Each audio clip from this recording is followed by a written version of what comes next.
Okay, we are live. I'm doing this live, so I might stutter a little bit.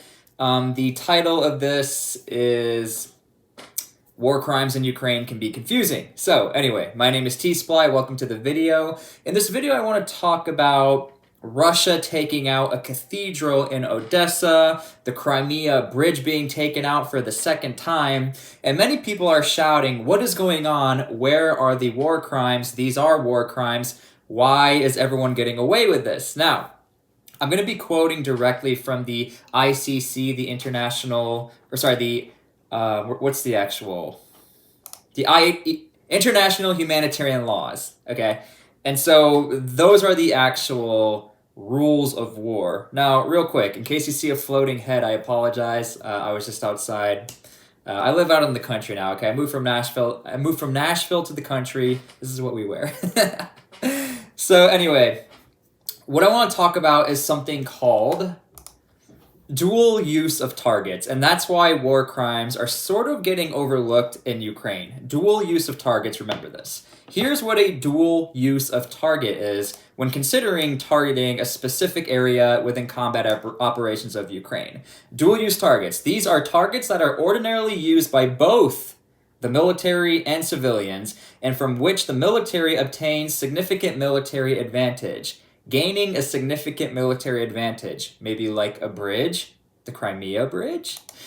Examples are bridges by which both the military and civilians cross rivers, and electricity generating stations, dams, producing electrical power for both the military and civilians, including hospitals. Now, bridges, dams, we've heard of these getting taken out, and many people are saying, why isn't Russia getting in trouble for this? The Crimea Bridge has been taken out multiple times. Okay, the thing is, the international humanitarian laws do not cover dual-use targets. So technically, Russia is getting away with a lot of their targeting of churches, targeting of bridges, targeting of dams, because they are considered dual usage. And again, if you guys are joining this live stream, leave your comments down below and let me know what you think of the war crimes happening in Ukraine. Because as I'm analyzing all of this and watching it from the beginning of the conflict, I don't think a lot of people even realize there are these rules of war, but the rules of war, they don't mean anything until the loser gets in trouble, like World War II Germany, and so on. And so something else I want to go over to, the church in Odessa, Ukraine. For those of you who don't know, recently a famous cathedral in Odessa was taken out, a church. And is that not a war crime to take out a church? Yes and no, and here's where it gets confusing. Dual usage is the terminology that a lot of militaries get away with, specifically in this conflict. Now, what you all need to understand is that Ukraine is an Orthodox country, Orthodox Christians. Russia, they're Orthodox Christians, so you would assume, hey, why not come together as Christians? We should be peaceful. But here's what's happening, and here's why Russia is able to take out certain targets and really seem to get away with it even in their own country. Because when it comes to accountability under war crime trials and etc., militaries are supposed to be taking care of their own. And hello, everybody, for just joining the live. And so here's the thing. The patriarch in Russia, patriarch meaning the spiritual leaders, the leadership in Russia do not verify or see the Ukrainian Orthodox Church as a legitimate church. And so what you have is a very unfortunate situation where Russia is totally okay with taking out churches if they have to take out churches, and they fall under dual usage. Now, if any of you are interested in looking up what are war crimes or the international humanitarian laws, whenever you put the words dual usage in there, i.e. bridges, dams, religious places, yeah, you can get away with a lot. Because as long as you say there is military action going on in a certain area, or there is a military advantage happening in a certain area, everything's okay. So again, the reason why we're seeing dams being taken out, the reason why we're seeing bridges taken out, the reason why you're seeing churches taken out is dual usage. And then the last thing I want to cover in this video is the use of cluster munitions. Again, this is another gray area, and why the rules of war don't necessarily mean anything unless a country signs up for it or follows it. I'm sure a lot of you know this, but cluster munitions are banned or people don't use them in a majority of countries throughout the world, majority of militaries. Ukraine never signed a treaty, Russia never signed a treaty, and to be fair, the United States never signed a treaty. And so it was funny to see whenever cluster munitions were being talked about or cluster munitions were being sent over to Ukraine, people are like, whoa, what's going on? And so one thing you'll notice is that whenever Zelensky is under pressure, he always makes sure to verify exactly why he's performing a certain task or why the Ukrainian military is doing what they're doing. Now, Zelensky never claimed to have taken out the bridge in Crimea. Switching topics real quick. He never claimed to take out the bridge in Crimea, but many people speculate it was Ukraine, considering they said, hey, look, it is a legitimate military target, so even if it was us, that sucks for you, Russia. So, okay.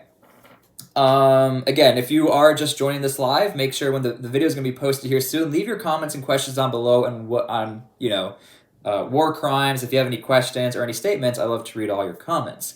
Now, again, the church thing. The thing that's scary about the church thing is that Christians should be united, but when it comes to Eastern Orthodoxy, you have this this leadership and patriarchy. And what happened was Ukraine succeeded from Russia via the Orthodox Church. And Russia is saying, hold on, this was not done legitimately. We never said you could leave Russian territories. We still are in control of you. And that's why we're starting to see these very questionable actions, not so much from the Orthodox Church, but Orthodox Christianity is a massive part of Russian culture, Ukrainian culture, and many people figure this would be the one binding factor where two countries can come together religiously and say, hey, look, everything is good to go. But even on the Ukrainian side, they notice that a lot of Ukrainians are saying, and Zelensky has been public about this, a lot of the Orthodox churches are still staying loyal to Russia, and there might be some spies. There's been Orthodox Christians in Ukraine who've been thrown in prison, and so on.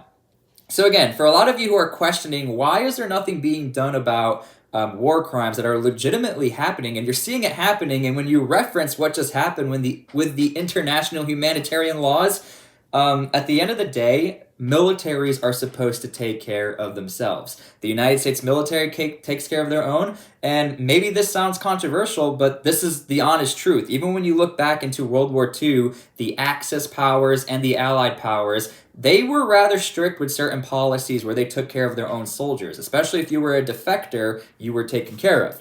Nonetheless, that is why you're seeing the blatant taken out of bridges, taken out of churches, taken out of dams. As long as they are dual usage, Ukraine can't get in trouble, Russia can't get in trouble, and this is just an unfortunate situation of war. Whoever wins the war tends to get away with a lot, and that's throughout all of military history. Now, at the end of the day, the true losers of this entire war is probably going to be Ukraine with the amount of UXOs that are going to be laying around. Cluster munitions have a 40% fail rate, so they're going to be scattered throughout the country. And again, Ukraine never signed a treaty. Russia never signed a treaty. That's why it's an unfortunate thing, because they're allowed to do that. As far as taking out bridges that may affect human populations, doesn't matter. That's what happens.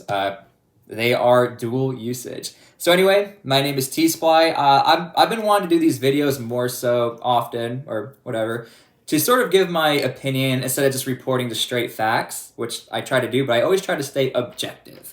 But sometimes I think it's cool not to be a fence rider, but to actually give an opinion and hopefully have a fun dialogue in the comments and see what you guys have to say.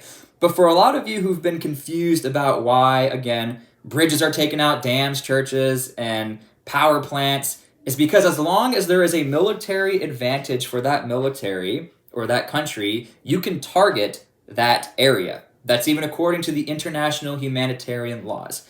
So anyway, hope you guys enjoyed the video. Leave your comments down below if you're in the live stream. I'm about to post this video. Thank you for everything, and we'll see you later. That's my opinion.